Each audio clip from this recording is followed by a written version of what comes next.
Assalamualaikum warahmatullahi wabarakatuh.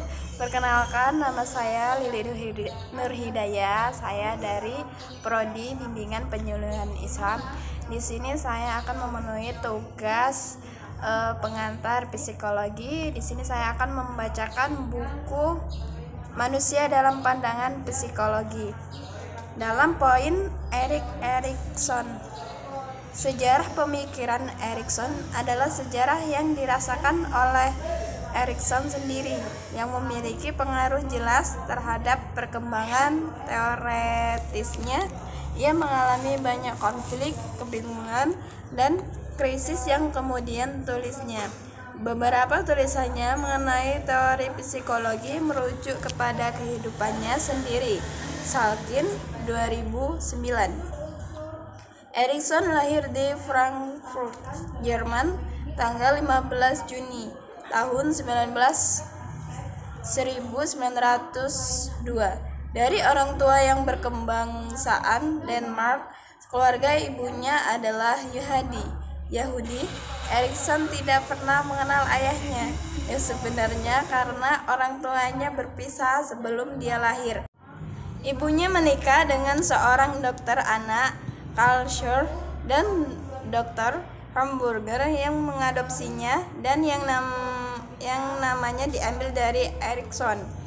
Jauh di kemudian hari, pada tahun 1939, ketika Erikson menjadi seorang warga negara Amerika, ia menambahkan nama tersebut dan hingga kini dia dikenal sebagai Erik Hamburger Erikson atau Salkin 2009. Sesudah menyelesaikan pendidikannya di gimnasium, Erikson tidak dapat memutuskan apa yang ingin ia lakukan, seperti banyak yang dilakukan orang muda Jerman pada saat itu. Erikson menghabiskan waktu untuk berkelana selama setahun berkeliling Eropa untuk mencari inspirasi atau petunjuk tentang apa yang dia inginkan. Erikson akhirnya memilih kesenian karena ia memiliki bakat dan minat di bidang itu pada masa hidupnya ini. Saat itu Erikson sedang berusia 25 tahun, terjadilah sesuatu yang membuatnya berubah drastis. Ia diundang untuk mengajar pada suatu sekolah swasta kecil di Wina. Sekolah ini dibangun untuk mendidik anak-anak sementara mereka dan orang tua mereka menjalani psikoanalis. Sekolah itu progresif, guru-guru serta murid-murid diberikan kekuasaan penuh dalam pengembangan kurikulum. Ketika pengaruh teori psikoanalisis Freud menyebar, para mahasiswa dari segenap penjuru Eropa pun berbondong-bondong menuju Wina untuk belajar kepada Freud, yaitu langsung.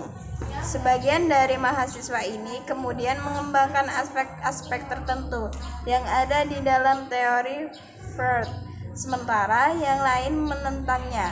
Teori Freud yang sudah dimodifikasi kebanyakan membahas perilaku abnormal dan mengolah berbagai ide dan prinsip dalam ide tersebut yang terkait dengan masa anak-anak.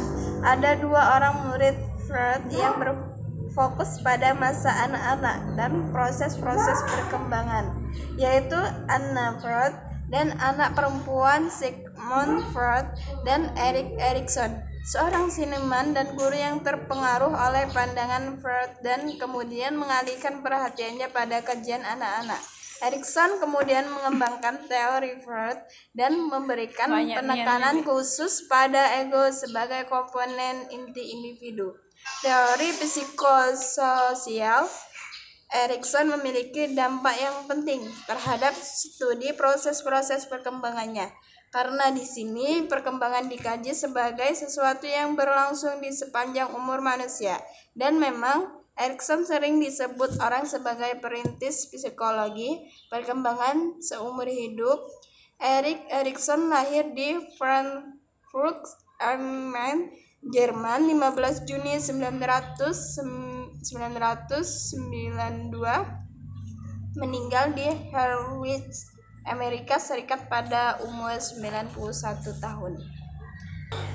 Berikut adalah sekilas tentang buku yang berjudul Manusia dalam Pandangan Psikologi. Mungkin hanya itu yang dapat saya sampaikan. Saya akhiri. Wassalamualaikum warahmatullahi wabarakatuh.